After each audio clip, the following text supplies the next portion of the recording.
Oke, kita ketemu lagi di pertemuan MRI matrikulasi ya. Jadi pertemuan kali ini kita akan bahas tentang artefak yang muncul di gambaran MRI. Jadi gambaran MRI tidak terlepas juga dari gambaran artefak ini ya, tidak seperti pada CR, pada penggunaan sinar X ya, sinar X pada ultrasonogram. Jadi jenis-jenis artefak pada MRI sedikit berbeda karena memang penyebabnya pun akan sedikit berbeda dibandingkan dengan pada radiografi maupun pada ultrasonografi. Jadi yang perlu kita pelajari pada kesempatan kali ini adalah jenis-jenis artefak, kemudian penyebabnya apa, dan terutama metode untuk menghindari artefak tersebut untuk tidak muncul lagi ya pada gambaran karena akan mengganggu kualitas gambar atau kualitas citra yang akan dihasilkan. Kemudian definisinya artefak itu merupakan memang salah satu penyebab penurunan kualitas citra di mana memang sesuatu yang tampak atau terlihat ya pada suatu citra yang memang tidak seharusnya ada di sana. Nah, ada beberapa hal memang yang menyebabkan, bisa dari alat, bisa dari pasien, bisa dari interferensi dari alat-alat lain yang akan mengganggu terutama sinyal ya, terutama sinyal yang dihasilkan dari magnet dan radiofrekuensi yang digunakan. Tapi tenang saja, artefak ini bisa dikendalikan. Ada beberapa hal mungkin nanti akan dijelaskan masing-masing penyebab dan teknik pengendaliannya. Tapi memang pada faktanya memang gambaran pada MRI ini memang 100% tidak bisa bebas artefak karena ada saja pasti. Tetapi kita bisa melakukan minimalisir ya, jadi artefak yang muncul supaya tidak mengganggu secara signifikan gambar yang dihasilkan. Oke, sekarang fokus perhatiannya. Jadi artefak itu dapat dilihat. Jadi yang terlihat ya, yang terlihat. Kemudian ada kesalahan-kesalahan umum yang menyebabkan artefak itu muncul. Kemudian yang nantinya akan dapat merubah arah interpretasi. Jadi sehingga menyebabkan misinterpretasi yang akan nantinya juga mengganggu gambaran dari suatu citra MR itu secara luas. Nah, ini jenis-jenis artefak, jadi lumayan banyak ya. Jadi ada aliasing, kemudian ada chemical sieve artefak, kemudian ada black boundary, kemudian ada zipper, resleting ya. Kemudian ada motion akibat salah penempatan fase encoding, kemudian ada crosstalk artefak, magic angle artefak, sampai dengan sinyal loss. Nanti kita bahas satu-satu. Nah, ini penyebab artefak yang saya sebutkan tadi. Dari sistem, dari coil, kemudian salah pemilihan coil, kemudian coil tidak terpasang dengan baik, kemudian homogenitas dari sinyal dari magnet yang digunakan itu kurang baik atau kurang homogen, itu dapat menyebabkan artefak. Kemudian penggunaan sequence parameter, jadi parameter-parameter pada sequence yang kita gunakan juga berpengaruh pada artefak. Penggunaan FOV, baik itu terlalu luas atau terlalu sempit, itu juga berpengaruh. Kemudian besaran matrix, bandwidth sampai dengan arah dari fase encoding, itu berpengaruh. Kemudian operator tentu ya, kesalahan operator, human error. Kalau dari pasien jelas yang tidak kooperatif dan metal implant itu bisa menyebabkan artefak yang diakibatkan oleh pasien. Kemudian psikologikal juga dari respiratory, kemudian kardiak dan kardiak peristaltik dari pergerakan kardiak dan peristaltik dari usus juga akan mempengaruhi. Nah, ini yang memang kita hanya bisa minimalisir, tidak bisa menghindari 100%. Nah, cara-caranya ada nanti posisinya. Kemudian, nah ini penyebab eksternalnya, jadi ada interferensi dari radiofrekuensi. Dari alat-alat, misalkan handphone, kemudian ada beberapa kabel listrik, aliran listrik yang berada pada sekitar medan magnet juga akan berpengaruh.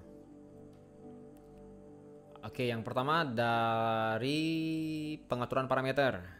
Jadi berbagai macam artefak. Yang pertama fase wrap atau aliasing. Nah, ini yang muncul ketika memang gambaran suatu citra terjadi flipping, terjadi flipping atau wrapping, melipat dia.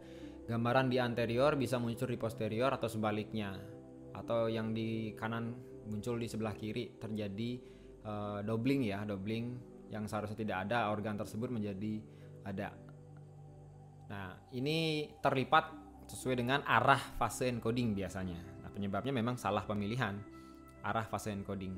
Kemudian yang kedua bisa FOV-nya lebih kecil. Nah, seperti yang tadi ya, seperti yang ini kita sudah tahu pada sagittal brain kita perlu sampai mencakup pada area occipital juga, kemudian sampai dengan pada masila ya, masila pada mentum maupun pada nasalnya, sehingga FOV yang kita harus gunakan juga disesuaikan, jangan hanya mencakup pada area brainnya saja. Nah, ini akan menyebabkan fase wrapping atau aliasing ya, gambaran seperti ini. Solusinya seperti ini, jadi menggunakan fase oversampling. Jadi ada istilahnya di trade off parameter itu fase oversampling itu diaktifkan. Jadi ini biasanya on dan off aja biasanya. Fase oversamplingnya di on kan. Kemudian kalau memang FOV-nya kecil, FOV-nya diperbesar pada arah fase ya, pada arah fase. Fase encoding ini tentu sumbu yang lebih pendek, jadi dilebarkan aja. Kemudian ubah arah fasenya juga bisa. Jadi salah satu aja ya. Salah satu aja. Kalau memang tidak bisa, yang fase oversampling ini tidak berhasil, berarti kita harus memperbesarkan FOV, atau kita bisa rubah arah fase encodingnya. Jadi biasanya fase encoding itu arahnya adalah dari sumbu terpendek ya. Misalkan kita mau buat aksialnya adalah yang aktif sebagai slice selection itu adalah Z, maka fase encodingnya biasanya di X, karena X itu sumbu yang paling pendek ya dibanding dengan Y. Nah, itu biasanya X. Biasanya kalau dia R to L, fase encodingnya kita rubah menjadi H to F, dirubah aja, tidak masalah. Atau A to P, anterior to posterior. Jadi yang mana yang bisa selain yang digunakan yang menimbulkan artefak tersebut. Jadi kemudian yang lain juga bisa menggunakan pre-saturation band. Jadi ada gambar garis pembatas untuk membatasi sinyal di sekitaran sana supaya tidak masuk pada area pencitraan. Nah, contohnya untuk yang pre-saturation band ini bisa diterapkan di gambar yang kedua ini. Jadi ini kan kanan kiri ya posisinya ya, kanan kiri, keni ini kan kanan kiri. Jadi kita mau fokus pada yang kanan misalkan, yang kanan atau yang kiri, ini yang kiri ya, yang kiri, yang pada keni yang kanan kita taruh pre-saturation band. Jadi kita batasi di sini supaya tidak ada sinyal masuk ke dalam FOV sini. Jadi bisa dibatasi sehingga nanti yang masuk di sini hanya di sekitar keni yang kiri saja, itu bisa. Nah, kemudian yang kedua adalah chemical shift artifact. Jadi artefak yang memang muncul akibat salah registrasi ya, misregistrasi di sini, yang harusnya di sana gambaran sinyalnya ISO intense atau sedang-sedang ya, gambarannya abu-abu tapi tampak lebih hyper intense dibanding dengan jaringan lainnya. Jadi ini adalah dua gambaran, jadi pengulangan ya. Jadi yang satu pakai frekuensi di sekitar 2,87 kHz, yang satunya pakai 16, jadi lebih lebar digunakan bandwidthnya. Jadi yang tadinya kelihatan ada gambaran hyper intense ini, kalau kita lihat di sini mungkin dibilang kelainan, tetapi ketika diulang dengan bandwidth yang lebih lebar, yang kelainan itu yang memang yang ini saja. Oke. Nah ini, jadi seperti yang saya katakan tadi, jadi ada salah registrasi, jadi mana yang harusnya gambarnya hyper intense, yang mana tidak. Jadi gambaran yang biasanya hyper intense ini pada tendon biasanya ya, karena memang ada perbedaan ikatan antar molekul dari atom hidrogen pada jaringan, terutama pada tendon. Nah, penyebabnya yang tadi sudah disampaikan solusinya di pada slide sebelumnya. Jadi bandwidthnya yang terlalu sempit sehingga kita perlu melebarkan bandwidth. Jadi gambaran tadi itu dari 12,8 ya, di sini digunakan 2,8 ke 16. Jadi lumayan ya berapa kali melebarkan bandwidthnya, dan ternyata mampu menghilangkan gambaran hyperintense pada sekitaran tendon ini. Jadi ada lemak, ada tendon. Biasanya antara lemak dan tendon ini akan misregistrasi. Apakah itu masuk lemak atau masuk tendon gitu. Jadi dia kesalahan registrasi untuk sinyal. Jadi solusinya ya ulangi dengan menggunakan bandwidth yang lebih lebar. Nah, kemudian ini black boundary. Black boundary ini diakibatkan biasanya oleh penggunaan time echo yang tidak tepat ya. Tapi black boundary ini memang tidak selalu disebut artefak ya, karena memang ada beberapa gambaran yang memerlukan dengan adanya black boundary ini, jadi batas itu menjadi lebih tegas antara satu organ dengan organ lain. Tetapi secara garis besar ini disebut artefak. Oke. Kemudian sorry hujan ya ini ya. Oke. Nah ini black boundary yang kedua contohnya. Jadi pada gambaran short TE dan long TE. Jadi menimbulkan gambaran batas hitam pada setiap tepi jaringan. Nah, ini. Jadi TE-nya terlalu pendek. Makanya di sarannya adalah solusinya adalah menggunakan TE yang lebih panjang dibandingkan dengan yang sebelumnya. Tapi memang seperti yang saya katakan tadi, black boundary ini memang terkadang memberikan keuntungan untuk morfologi, terutama pada kasus-kasus yang memerlukan batas tegas antara jaringan satu dengan jaringan yang lain, seperti kasus fatty liver. Jadi pemeriksaan ini sangat berpengaruh juga. Nah ini crosstalk ini juga sering terjadi ya, ini pada spine biasanya, pada kesulitan menerapkan sequence terutama pada aksial ya, karena masing-masing pasien memiliki kurvatura dari spine itu yang berbeda-beda. Jadi kalau kurvaturanya sangat melengkungnya sangat menukik ya, melengkungnya akan menyebabkan beberapa crosstalk ketika diterapkan sequence stuck ini stuck ya. Jadi ini ada 2 stuck, jadi stuck pada L5S1 dan L4 L5. Nah, jadi setiap satu stack ini memiliki 5 slice. Nah, ini stack namanya, stack. Jadi satu stack itu memiliki beberapa slice. Jadi bagian-bagian dari gambaran itu akan mempengaruhi nanti ketika terjadi crosstalk. Nah, ini crosstalknya di sini. Namanya cross dari persilangan ya, antara satu slice dengan slice lainnya yang akan mengakibatkan gambaran hitam seperti ini. Jadi gambaran sinyal yang hilang atau loss signal. Oke, solusinya itu ya mau tidak mau meminimalisir adanya slice yang bersinggungan antara bidang FOV yang masuk dalam pencitraan. Mau tidak mau ya, kalau memang tidak bisa ya hindari terjadi pada area yang signifikan nanti pengaruhnya pada diagnosis. Nah, kalau di sini kan ya kalau memang masih di sini masih bisa. Tapi kalau di sekitaran di sini pada medulla spinalisnya, kemudian pada radix-radixnya yang muncul gambaran ini ya akan mengganggu nantinya. Tapi kalau masih di bagian posteriornya lagi silahkan, tidak masalah. Selagi dokternya menerima gambaran tersebut. Oke, kemudian truncation artifact. Jadi biasanya gambaran ini seperti ya garis-garis juga ya, garis-garis yang muncul.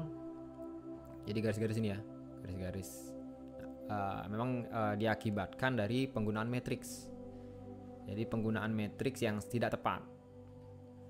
Jadi ada garis-garis halus di tepi-tepi objek. Memang karena ada undersampling di sini, undersampling pada pemakaian frekuensi yang tinggi. Frekuensinya yang digunakan tinggi, tetapi tidak diimbangi dengan menggunakan metrik fase yang besar. Nah, harusnya memang solusinya adalah matriksnya diperluas ya, atau diperlebar sesuai dengan lebar FOV supaya tidak mengganggu gambaran. Undersampling istilahnya, jadi sinyalnya kurang, makanya terdapat gambaran halus garis-garis di tepi-tepi, terutama di bagian tepi, karena memang tidak sesuai lebar matrix dengan lebar FOV biasanya. Nah, ini kan akibat dari truncation artifact itu karena memang pengaruh di sini dari matriksnya ya. Matriks itu akan dibentuk dari resolusi fase dan resolusi frekuensi. Ketika memang matriks ini sempit, dia akan mengurangi resolusinya. Apalagi menggunakan high frekuensi ya, frekuensi yang tinggi pada gambaran tersebut, jadi tidak akan ditangkap. Jadi gak ada gambaran halus-halus, garis-garis halus ya di luar dari matriks yang digunakan.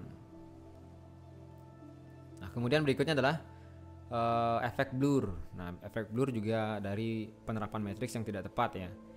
Jadi kalau kita lihat di sini matriks 96 kali 128 kemudian dibandingkan dengan 192 dan 256, itu gambaran yang paling detail itu gambaran yang 256 ya, yang square.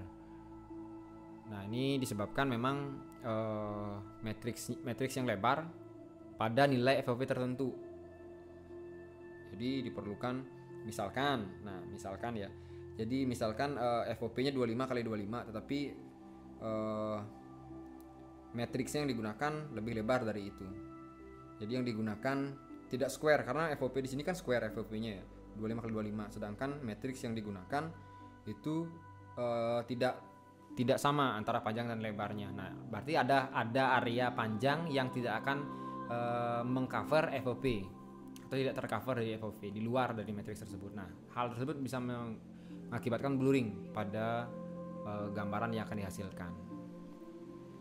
Kalau bisa ya ditekan, kalau tidak bisa square banget ya kita paling tidak antara fase encoding dan frekuensi encodingnya dibuat semirip mungkin jumlah metriknya. 192 dan 256 kan jelas lebih.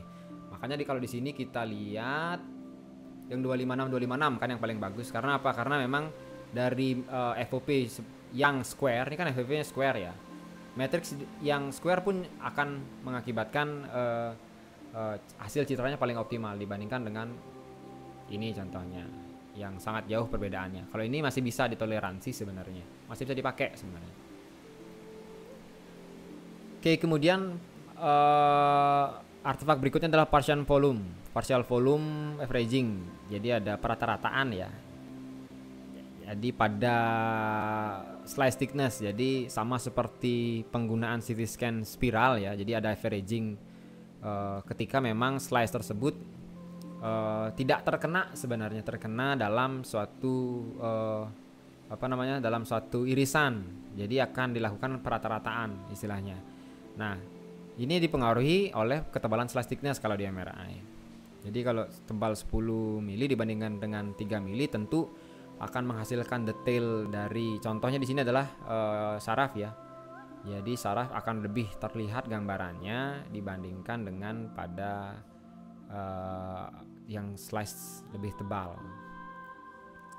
di 10 mili dan 3 mili gambarannya. Di solusinya adalah menggunakan slice tipis untuk organ-organ yang kecil. Ini terutama pada bagian basis kranii, kemudian ya organ-organ kecil yang lain lah pokoknya.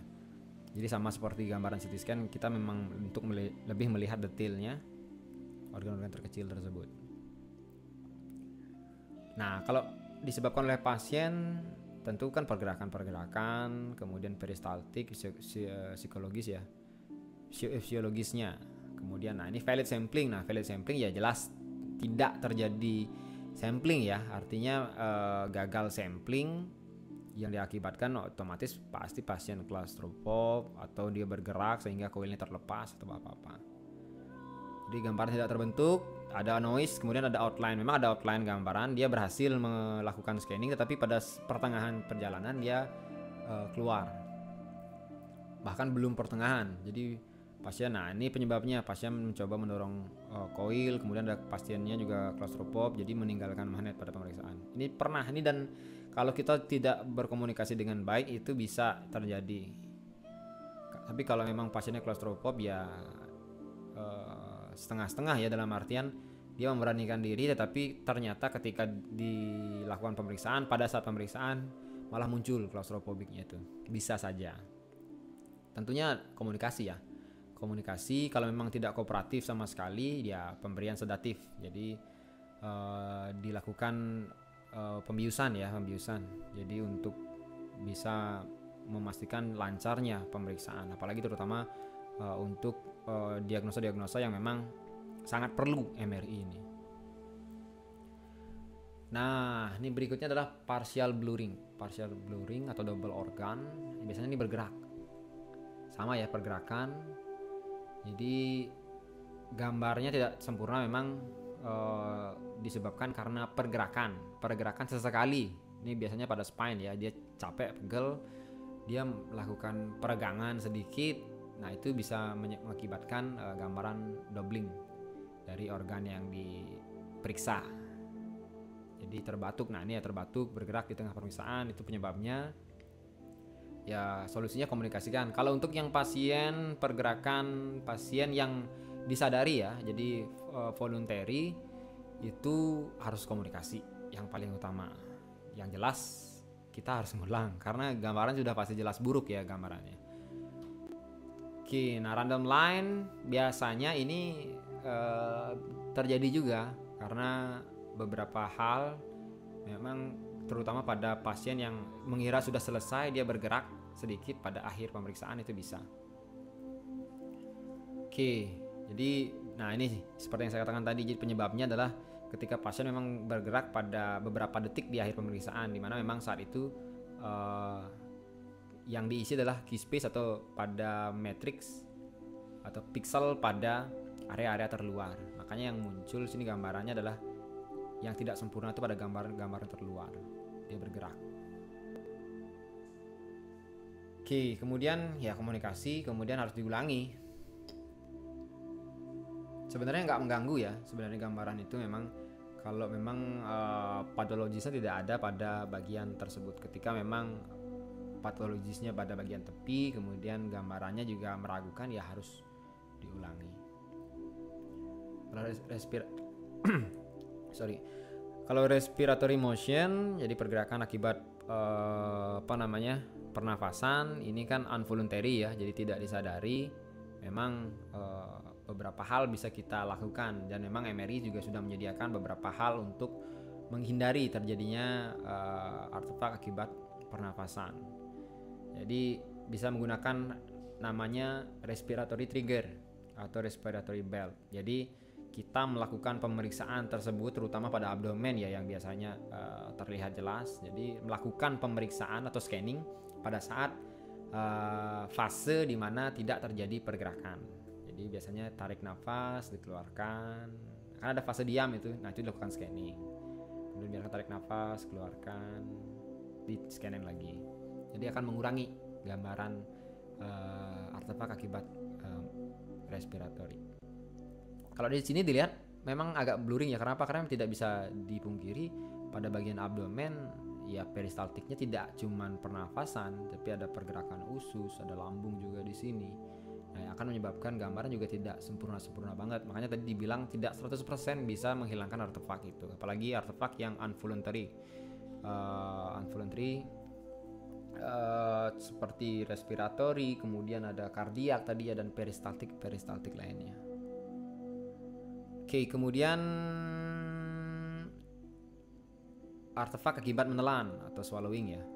Jadi pergerakan swallowing, jadi pergerakan menelan pada bagian esophagus itu bisa menghasilkan gambaran intensitas sinyal pada bagian fase encoding yang dilakukan. Arahnya kemana? Ke posterior, berarti arahnya akan ke posteriornya. Kalau anterior ke anteriornya. Kalau ke anterior nggak bermasalah ya sebenarnya. Yang bermasalah ketika terjadi artefak di bagian posterior dari esophagus yang memang kita nilai, misalkan pada contohnya di sini cervical ya. Nah di sini kan hilang gambarannya ternyata kalau setelah kita ulang. Nah ngerubahnya sama seperti fase wrapping atau ada aliasing. Yang dirubah di sini adalah fase encodingnya menjadi HF. Jadi tadinya arahnya dari depan ke belakang, dari A to P, anterior to posterior, sehingga kan sinyal pertama misalkan di sini yang ditransmit, ketika ditangkap sinyal swallowing itu di sini. Jadi muncul gambar seperti ini. Tapi ketika kita rubah head to feet dari atas ke bawah, jadi kalau sinyalnya di sini kemudian ditangkap di sini kan nggak bermasalah. Jadi tidak ada akan mengganggu gambaran pada medulla spinalis yang akan diperiksa. Itu akan menghindari gambarannya. Jadi terlemparnya kalau pada yang awalnya kan menelan, terlemparnya ke belakang. Karena apa? Karena fasenya dari depan ke belakang. Tapi kalau ketika menelan fasenya dirubah dari atas ke bawah, maka terlemparnya kan ke bawah posisi sinyal yang saat menelan itu. Jadi tidak akan mengganggu ya. Oke, kemudian menggunakan saturation band, juga flow compensation. Nah, ini juga bisa di-on-kan. Ini biasanya memang kalau flow compensation itu on. Jadi mengkompensasi adanya aliran. Jadi biasanya aliran darah, kemudian aliran-aliran pada udara itu bisa dikompensasi dengan mengaktifkan flow compensation namanya. Kemudian menggunakan saturation band atau pre-saturation band ya, yang seperti tadi. Jadi saturation bandnya ditaruh di sini di sekitar esophagus, digariskan ke sini. Jadi bentuknya seperti FOP. Kan biasanya ada ya gambaran biru-biru itu kalau kalian sudah mempelajari beberapa teknik MRI pasti ada gambaran jaring-jaring biru di depan atau di belakang atau di atas atau di bawah dari batas organ yang diperiksa. Nah, itu namanya saturation band.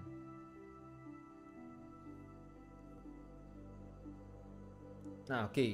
Nah, ini peristaltic motion. Diakibatkan oleh peristaltik pada usus, pada rongga abdomen biasanya ya.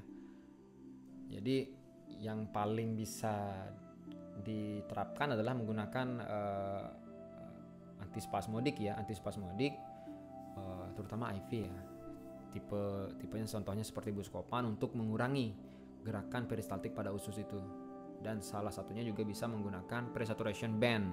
Jadi sama seperti pada swallowing motion ya, swallowing motion sama peristaltis itu sama. Kita bisa menggunakan pre-saturation band supaya tidak ada sinyal di sekitaran sana yang mengganggu. Kalau pre-saturation band contohnya di sini tuh bisa digunakan ketika, kalau kita mau meriksa ini ya susah kita masukin pre-saturation band ya. Karena yang organ yang kita periksa ini. Tapi kalau organ yang kita periksa adalah spine-nya, di bagian pada cervix-nya ada usus-usus ini, sigmoid dan rectumnya, kita bisa kasih pre-saturation band supaya tidak mengganggu pada bagian spine-nya. Itu bisa. Nah, ini akibat susceptibility dan metal ya, metal artefak itu ada beberapa ya memang. Nah, ini contoh dari artefak yang diakibatkan oleh logam. Jadi gigi palsu dan kawat gigi. Contohnya ya memang nggak bisa dihindari ya, harus melepas. Kalau nggak bisa ya mencari alternatif pemeriksaan lain sih. Nah, ini jepit rambut, contohnya dia bisa seperti tertarik gambarnya. Karena apa? Karena sinyalnya masuk terulang pada kispis yang berbeda. Jadi harusnya pada sinyal ini aja dia stop gambarannya, ternyata malah tertarik pada kispis berikutnya. Kalau tambalan gigi gambarnya pasti bakal hitam seperti ini. Dia akan mengcover sinyal, terjadi sinyal loss jadinya ya. Jadi tidak ada sinyal pada gambaran beberapa area pada jaringan tersebut. Nah, itu diakibatkan oleh tambalan gigi juga. Ini jelas ikat pinggang, kemudian ini implan ya. Jadi tapi implan itu biasanya masih bisa digunakan diakali dengan menggunakan sequence yang advance terbaru. Jadi walaupun tetap ada sinyal loss, jadi ini gambarannya pennya memang pennya terlihat ya, jadi gambarnya hitam. Tapi di sekitar itu akan terjadi pendaran seperti streak artefak pada CT scan hampir sama. Ya, solusinya ya memang tidak ada solusi ya. Kemudian komunikasikan pada saat screening terutama. Kalau memang dia pemeriksaannya memang menggunakan prostesis tapi diharuskan untuk melakukan MRI ya pilih sequence yang tepat. Jadi memang ada beberapa OMAR di baratnya OMAR di CT scan tuh ada orthopedic istilahnya metal artifact reduction teknik. Jadi ya OMAR orthopedic metal artifact reduction ada biasanya softwarenya untuk mengurangi artefak yang diakibatkan oleh metal implan. Nah, ini yang disebabkan oleh gelombang radiofrekuensi di luar dari gelombang radiofrekuensi dari coil ya. Ini contoh dari zipper. Nah, ini kayak resleting gambarannya. Jadi tire track juga bisa dibilang, zebra artifact juga bisa. Ini resleting, jejak ban. Nah, ini yang diakibatkan memang intervensi gelombang radiofrekuensi dari luar. Jadi pintu tidak tertutup, kemudian lampunya yang kita gunakan berkedip atau blinking itu bisa mengakibatkan juga. Kemudian ada alat-alat elektronik yang ada di sekitar ruang MRI. Jadi solusinya ya normatif ya. Jadi pintu tertutup, kemudian alat elektronik dihindari ada di sekitar ruang MRI. Kemudian lampu-lampunya juga disesuaikan dengan yang kompatibel dengan ruang MRI. Nah, kemudian ini berikutnya adalah sinyal loss artefak. Jadi beberapa, ini kalau gambar kan berkurang ya. Jadi setiap slice akan mengalami pengurangan sinyal. Ini di sini sudah mulai meredup sampai hilang gambarannya. Ini contoh dari sinyal loss dari spine. Jadi spine pada lumbosakral, di sini ada pada bagian coil. Dia pada bagian coil tengah ya ini ya, pada bagian coil B atau C ini. Kalau pada surface coil dia mengalami loss sinyal. Nah, ini ada beberapa elemen-elemen coil berarti ya yang terganggu atau tidak pas pemasangannya atau rusak memang elemen coil tersebut. Jadi elemen coilnya rusak ya penyebabnya. Jadi coil tidak mencakup pada organ yang diperiksa. Jadi harus dipastikan satu, untuk coil itu pas nggak untuk organ yang diperiksa atau malah dia kurang. Misalkan terutama pada full spine dari cervical sampai dengan coccygeus, ketika gambarannya memang cukup satu surface coil ya silahkan pakai. Tetapi kalau memang kurang ya jangan dipaksa posisinya. Memang bisa terjadi gambaran tetapi akan sinyal loss pada bagian tepi-tepi, pada bagian biasanya pada bagian head atau pada bagian feet. Jadi dia ditambah pakai coil NV misalkan untuk memastikan bahwa gambarnya tercakup. Penyimpanan coil juga berpengaruh ya pada lifetime dari coil itu. Jadi masa pakainya juga akan dipengaruhi oleh cara menempatkan yang benar. Jadi ya memang ini kesalahan penggunaan coil ya, diakibatkan oleh gambaran yang mengakibatkan gambaran noise ya. Noise memang karena ya low SNR ya, low resolusi. Jadi terlalu banyak coil yang dipakai atau yang diaktifkan. Nah, elemen coil pun juga harus bisa digunakan secara tepat. Misalkan ketika terlalu banyak coil yang diaktifkan, elemen coil yang diaktifkan, maka semua elemen coil akan menerima sinyal, mentransmit sinyal dan menerima sinyal, sehingga gambarannya akan menjadi resolusi yang rendah, walaupun nanti SNR-nya udah dinaikin nih ibaratnya. Jadi digunakan coil seluas objek. Misalkan kita mau periksa wrist joint tapi kita pakai coil spine, itu tidak akan, mau gimana pun tidak akan bisa menghasilkan kualitas citra yang bagus. Karena yang diperlukan ya coil yang detail, coil volume yang cukup untuk organ itu sendiri. Jadi makanya kita harus mengecek penggunaan. Biasanya kan ada pemeriksaan wrist joint kita pakai volume coil pada knee joint, bisa, tetapi jelas kualitasnya akan berkurang. Nah, ini sudah ada sih beberapa yang meneliti perbedaan kualitas ketika kita melakukan pemeriksaan MRI wrist joint dengan menggunakan coil yang wrist asli dengan coil yang tersedia misalkan di rumah sakit tersebut hanya menggunakan knee coil. Jadi knee coilnya serbaguna, bisa digunakan untuk elbow, bisa digunakan untuk pedis, bisa digunakan untuk knee joint itu sendiri. Itu bisa biasanya. Jadi kan tergantung pada ketersediaan coil ya. Nah, ini yang diakibatkan oleh homogenitas dari magnet yang digunakan. Ini contohnya salah menempatkan titik tengah atau isosenternya ya. Jadi ketika objek, nah ini biasanya ketika kita melakukan survei pada organ-organ yang bilateral. Jadi biasanya kita kan menentukan kanan kirinya, salah menentukan titik tengah pada pemeriksaan, gambarnya akan tidak terlihat. Maka harus dilakukan reposisi ketika objek tersebut untuk mendekati isosenter, paling tidak mendekati isosenter ya. Kalau nggak bisa ya salah satunya ya memang harus diposisikan dengan isosenter jika tersedia dedicated coil ya. Kita harus menggunakan dedicated coil, itu memang khusus misalkan untuk ya wrist, kalau untuk ya abdomen, untuk shoulder ya shoulder.